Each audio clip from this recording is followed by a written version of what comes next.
రోడ్లు కావు, అభివృద్ధి కాదు ఇది. మళ్ళీ ఏమంటారు, మేము పన్ను కడుతున్నాం. పన్ను జబ్బకెళ్ళి ముద్ర కొడుతున్నావా? మీరు చేసి మీకు రాష్ట్ర ప్రజలు పన్ను కట్టినా కూడా మీరు అభివృద్ధి చేస్తలేరు కదా. రాష్ట్ర ప్రజలు పన్ను కట్టినా కూడా సంక్షేమ పథకాలు అమలు చేస్తలేరు కదా. మరి ఏడమైంది రాష్ట్ర ప్రజలు కట్టే పన్ను ఏడమైంది? మరి కేసీఆర్ అప్పు చేసినారు. కేసీఆర్ అప్పు చేసిననే ఆ బాధ భరించలేక మీరు అప్పు తీస్తున్నారే మీకు ఓట్లు వేసిర్చడం.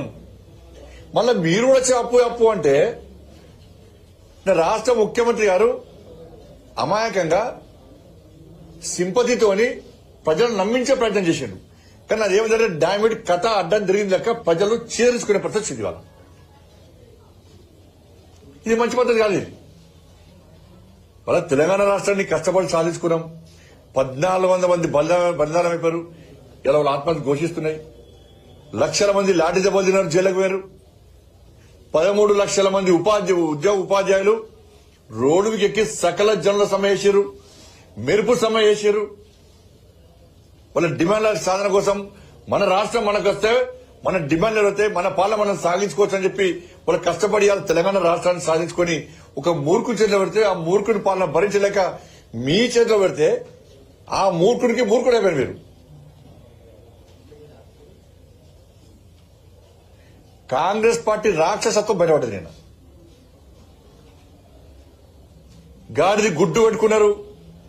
ఇవాళ ఏమిచ్చారు? గాడిది గుడ్డు కూడా ఇస్తలేరు మీరు. ఇవాళ నేను రాహుల్ గాంధీ గారిని డిమాండ్ చేస్తున్నా, ప్రియాంక గాంధీ గారిని డిమాండ్ చేస్తున్నా.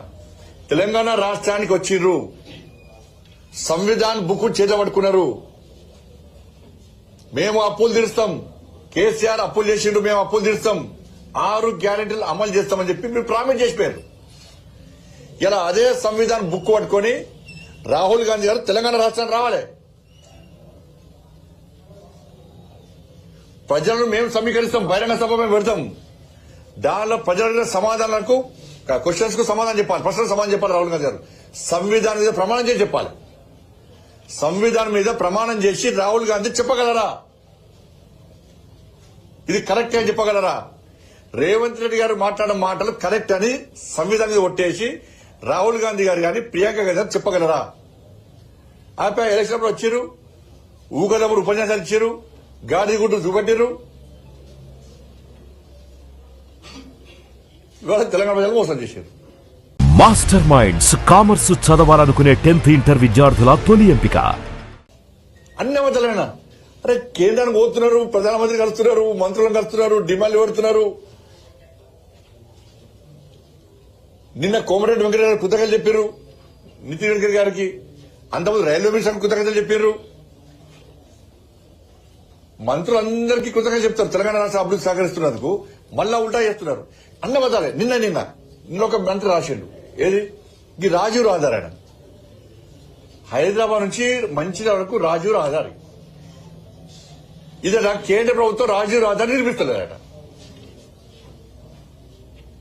ఎంత జూటా మాట్లాడంటే, రాజీవ్ రహదారిని నిర్మించింది కాంగ్రెస్ పార్టీ రాష్ట్ర ప్రభుత్వం. ఈ టెండర్ పెట్టింది కాంగ్రెస్ పార్టీ ప్రభుత్వమే, పనులు ప్రారంభించింది కాంగ్రెస్ పార్టీ ప్రభుత్వమే, దాన్ని పాము లెక్క వంకర తింపింది కాంగ్రెస్ పార్టీ ప్రభుత్వం హయాంలోనే, క్వాలిటీ లేకుండా పనిచేసింది కాంగ్రెస్ పార్టీ హయాంలోనే, క్వాలిటీ లేకుండా పనిచేస్తున్నారని చెప్పి విచారణ జరిపింది కాంగ్రెస్ పార్టీ హయాంలోనే. ఇప్పుడు ఇలా ప్రజలు పడుతున్న ఇబ్బందులకు కారణం కాంగ్రెస్ పార్టీ ప్రభుత్వమే. ఆ కాంట్రాక్టర్ కు 2036 వరకు అగ్రిమెంట్ రాసిచ్చింది కాంగ్రెస్ పార్టీ ప్రభుత్వమే. ఇప్పుడు దాన్ని జాతీయ రహదారిగా చేయాలట. ఏమైంది పేపర్? ఇప్పుడు 2022లో మీ పేపర్ చూపెడతారండి మీకు. 2022లో అధికారికంగా సమావేశం జరిగినప్పుడు రాష్ట్రానికి సంబంధించిన అధికారులు సార్ హైదరాబాద్ నుంచి మంచిర్యాల రోడ్ వరకు ఈ రాజీవ్ రహదారిని జాతీయ రహదారిగా చేయాలని నిర్మించాలని కేంద్ర ప్రభుత్వం అని చెప్పి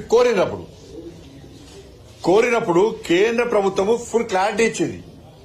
ఇది బీఓటీలో ఉన్నది. మీరు సంబంధిత కాంట్రాక్టర్ కు 2036 వరకు మీరు అగ్రిమెంట్ చేసి ఇచ్చారు రాష్ట్ర ప్రభుత్వము.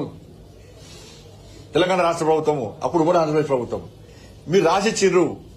ఆ కాంట్రాక్టర్ హాజరు ఉన్నప్పుడు మేము చేయలేము, ఎట్లా చేస్తాం, మనము చేయరాదు కదా. మీరు ఆ కాంట్రాక్టర్ కు ఉన్నటువంటి విషయంలో సర్దుబాటు చేసుకోండి. మీరు ఆ కాంట్రాక్టర్ ఒప్పించుకోండి. ఆ కాంట్రాక్టర్ కు చెల్లించాల్సినటువంటి బిల్లును పేమెంట్ చేసుకుంటారా, ఏం చేసుకోండి. మొత్తం క్లారిటీ క్లియర్ చేసుకున్న తర్వాత దీన్ని జాతీయ రహదారిగా నిర్మించడానికి మేము సిద్ధము. 4 lanes 6 lanes నిర్మించడానికి మేము సిద్ధం అని చెప్పి కేంద్ర ప్రభుత్వము రిటర్న్ రాతపూర్వకంగా 2022లోనే ఉత్తర్వులు ఇచ్చింది. వేయడానికి కేంద్ర ప్రభుత్వం సిద్ధం. కానీ కాంగ్రెస్ పార్టీ ఏం చేయాలి? ఇప్పుడు ప్రభుత్వం వాళ్ళ హయాంలో స్టార్ట్ అయింది. ఇప్పుడు వాళ్ళే ఉన్న ప్రభుత్వంలో ఆ కాంట్రాక్టర్ కున్న ఒప్పందాన్ని మీరు విరమించుకోవడం లేదా? మీరు కాంట్రాక్టర్ ఒప్పందం వివరించుకోకుండా రోడ్ ఎట్లా ఇస్తారు? అనుమతి ఎట్లా వస్తాయి? రేపు ఇవ్వన్నారు లెటర్.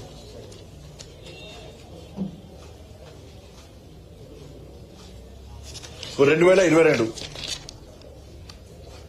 9/6/2022 ఇది కేంద్ర ప్రభుత్వము. మేము కరీంనగర్ నుంచి రామగుండ మంచిర్యాలకు రాజీవ్ రహదారిని జాతీయ రహదారిగా చేయడానికి సిద్ధంగా ఉన్నాం. మీ దగ్గర ఉన్న ఇబ్బందులు మీరు తొలగించుకోండి, మీ దగ్గర ఉన్న సమస్యను పరిష్కరించుకోండి, మేము చేయడానికి సిద్ధం అని చెప్పి క్లియర్ గా రాసి ఉన్నది. మాస్టర్ మైండ్స్ కామర్స్ చదవాలనుకునే 10th ఇంటర్ విద్యార్థుల తొలి ఎంపిక